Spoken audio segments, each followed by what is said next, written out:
Seorang jenius apa Bang Ali Taher? Gila, it was a brilliant. Luar biasa loh Bang Ali Taher ini. Gak ada yang akan kepikiran sama Bang Ali Taher. Ya kita semua boleh mentertawakan ya, sekali lagi kita boleh mentertawakan Salam ya, tapi coba kalian pikirkan dengan genset kalian gitu. Widih, Aldi Taher bisa jadi caleg kayaknya lewat jalur langit deh. Kali ini, publik pasti dibuat bingung dengan majunya Aldi Taher menjadi calon legislatif. Nah, mari kita bahas politik hiburan ala Aldi Taher. Pertama, Aldi Taher bilang alasan kalau dirinya menjadi caleg karena ingin beri contoh kepada Puan Maharani dan Bambang Susatyo bahwa pemimpin harus membaca Al-Quran. Asli sih, aneh banget. Kayaknya semua orang tahu deh soal kewajiban membaca Al-Quran. Iya gak sih? Kedua, ini nih pede abis. Dia menyebut dirinya kembaran Bung Karno karena Aldi mencontoh Bung Karno yang udah berpolitik sejak muda. Iya. Dan yang ketiga, Aldi nyalek lewat 2 parpol. Awalnya Aldi nyalek DPRD DKI Jakarta lewat PBB. Tapi belakangan ini malah nyalek DPR RI lewat Perindo. Fix nggak jelas. KPU pasti pusing sih. Soalnya baru kali ini ada politisi nyalek jadi anggota DPR sekaligus DPRD. Duh, nggak habis fikri. Padahal dalam peraturan KPU nomor 20 tahun 2018 disebutkan kalau pencalonan hanya dilakukan oleh satu partai aja loh.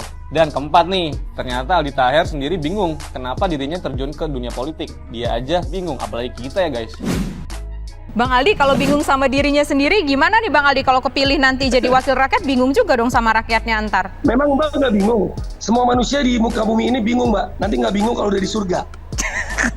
Astagfirullah. Baik, Bang Aldi. Lantas, senggak jelas ini ke administrasi di negara kita? Berikan pendapatmu.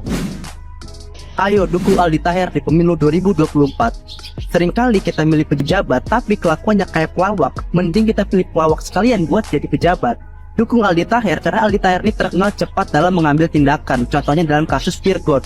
Sorenya trending, malamnya dia udah bisa rilis lagu. Kita butuh kejujuran yang ada dalam diri Aldi Taher. Waktu dia ditanya kenapa jadi caleg, dia nggak nebar janji, tapi dia bilang dia juga bingung. Dan seluruh orang di muka bumi ini bingung. Dan nggak bingung kalau di surga nanti. Aldi Taher adalah sosok yang revolusioner. Mungkin kalau dia udah kepilih nanti, hukuman koruptor bukan di penjara, tapi disekap dalam satu ruangan dan dipaksa untuk dengerin lagu Jangan Remas Bijiku. Jangan remas bijiku. Aldi Taher bikin pusing KPU, maju DPR dengan Partai Bulan Bintang, dan ke DPR via Perindo. Di sini kalau kita pengen membaca strategi politiknya Aldi Taher, jadi dia maksudnya itu ketika dia tidak terpilih di DPR, dia harapannya bisa terpilih di DPRD. Dikira bisa dualisme seperti itu. Jadi Partai Bulan Bintang bersuara nih. Partai Bulan Bintang soal Aldi Taher bacalek dari 2 partai.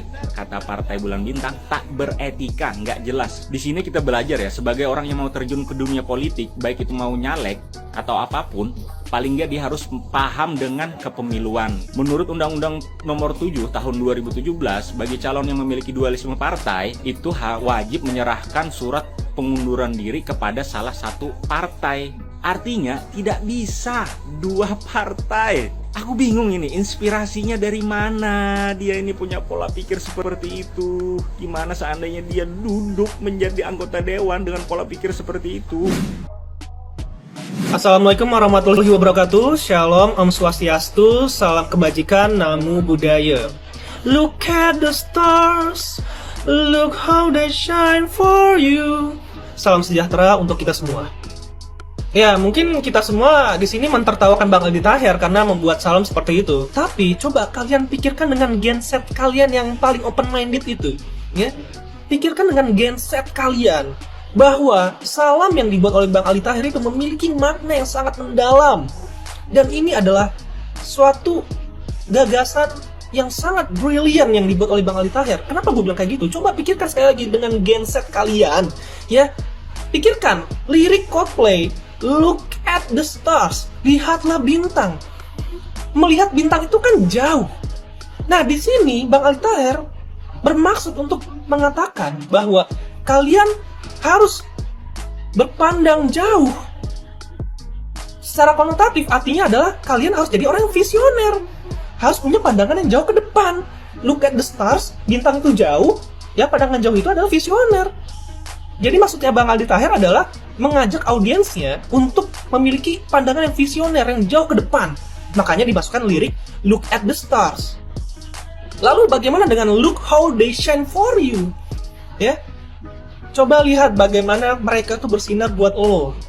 Nah, di sini Bang Aldi Taher juga ingin menyampaikan kepada kita semua bahwa selain kita menjadi orang yang harus visioner, kita juga harus menjadi orang yang jangan sampai melupakan orang-orang yang sudah bersinar untuk kita, yang sudah membantu kita menerangi jalan yang sangat gelap. Ketika kita tersesat, kita dibantu sama orang lain. Ketika kita susah, kita dibantu sama orang terdekat kita. Nah, orang-orang ini kan orang yang bersinar untuk kita.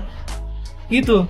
Jadi, Bang Aldi Taher, ya, mencoba mengingatkan kita bahwa ada orang-orang di sekitar kita yang sudah membantu kita, yang sudah menerangi jalan kita, sehingga kita bisa sampai pada titik yang sekarang ini. Kurang jenius apa Bang Aldi Taher? Gila, it was a brilliant. Luar biasa loh Bang Aldi Taher ini. Gak ada yang akan kepikiran sama Bang Aldi Taher. Ya kita semua boleh mentertawakan ya, sekali lagi kita boleh mentertawakan salahnya, tapi coba kalian pikirkan dengan genset kalian gitu loh. Lirik itu diselipkan nggak pasti dipikirkan dengan matang, ada maksudnya gitu ya. Jadi ya gue nggak salah ngefans banget sama Bang Aldi Taher, nggak salah gue, luar biasa beliau ini ya. Jadi ayo bismillah rekam posting, Allahu Akbar. Jadi kalau teman-teman tahu kan memang banyak sekali artis atau public figure yang mendaftarkan diri sebagai bakal calon legislatif, baik itu di level daerah maupun di level nasional. Salah satunya adalah Aldi Taher. Setelah ini atau sebelum konten ini di narasi ya, itu ada juga wawancara dari Aldi Taher ini bersama dengan salah satu TV nasional yang banyak yang mengomentari itu lucu gitu ya. Aku pun merasa itu lucu sekali. Nah, kalau teman-teman nanti boleh lihat sendiri gimana wawancaranya di TV tersebut. Nah, yang mau aku lihat di sini adalah bahwa memang kan sebenarnya mendaftarkan diri sebagai bakal calon legislatif atau bahkan eksekutif itu boleh dari siapapun ya. Di Indonesia itu yang penting kriterianya memenuhi, ada partai yang mau mengusung atau mendukung gitu, itu boleh sekali. Nah, bahkan public figure yang notabene sudah punya popularitas itu sudah diuntungkan karena dia sudah dikenal, sudah punya privilege tertentu, sudah diketahui publik sehingga dia punya nilai tambah lah gitu dalam tanda kutip ya. Nah, tapi di situ kita jadi semakin harus punya mindset yang lebih benar ketika memilih calon wakil rakyat atau mungkin calon pemimpin ketika pemilu nanti di tahun 2024. Jadi kita sebagai pemilih, kita yang notabene adalah orang-orang yang punya hak pilih, itu harus riset secara mendalam terkait program kerjanya, orangnya seperti apa, partai yang mendukung itu partainya visinya seperti apa, supaya yang duduk di dalam kursi-kursi kepemimpinan itu benar-benar bisa merepresentasikan kebutuhan dari kita sebagai masyarakat dan juga kebutuhan dari masyarakat Indonesia ya. Dan kalau dilihat dari cara penyampaian si calon legislatif itu siapapun itu ya, itu kita bisa melihat kok kira-kira mana yang kira-kira bisa kita pilih, mana yang enggak gitu. Jadi terima kasih atas konten yang cukup menghibur dari Bang Aldi Taher ya. Jadi itu salah satu hal yang menarik ini buat kita sebagai masyarakat. Nah, kita sebagai masyarakat ketika mau milih harus selektif, harus punya punya pola pikir untuk memilih secara benar ya. Bagaimanapun mereka itu akan mewakili kita dimanapun mereka duduk gitu.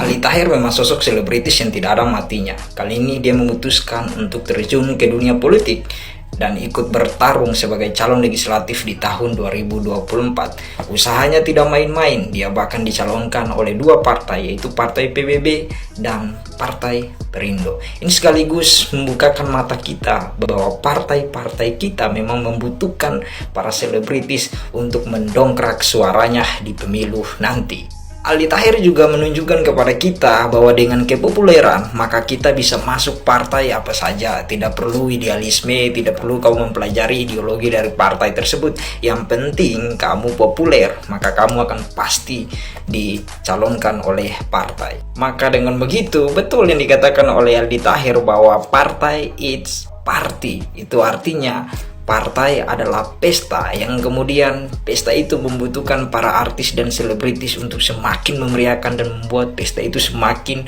megah. Lagi pula metode yang dipakai oleh partai itu adalah semacam perjodohan. Jadi betul juga yang dikatakan oleh Aldi Taher bahwa ketika dia merasa tidak berjodoh dengan PBB, dia merasa berjodoh dengan Perindo, maka yang dia pilih adalah Partai Perindo. Itu artinya tidak perlu ada internalisasi nilai atau ideologi dari partai-partai tersebut. Maka pendidikan politik seperti apa yang sebenarnya didapatkan oleh Aldi Taher? Karena menurut dia, ketika dia terpilih nanti dan duduk di gedung DPRD sana, dia akan membacakan Al-Quran yang kemudian didengar oleh Ibu Megawati dan beberapa tokoh-tokoh nasional. Itu seakan-akan menjadi motif pribadinya. Tapi ketika ditanya dia mau masuk di komisi mana, dia berdalih di pertanyaannya, jangan-jangan dia tidak tahu komisi apa saja yang ada di DPR itu. Atau memang ini hanya kekeliruan saya. So, kita membutuhkan orang-orang seperti Aldi Taher untuk bisa menggebrak dari dalam supaya membuat gedung DPR dan ruang paripurna itu semuanya makin lucu.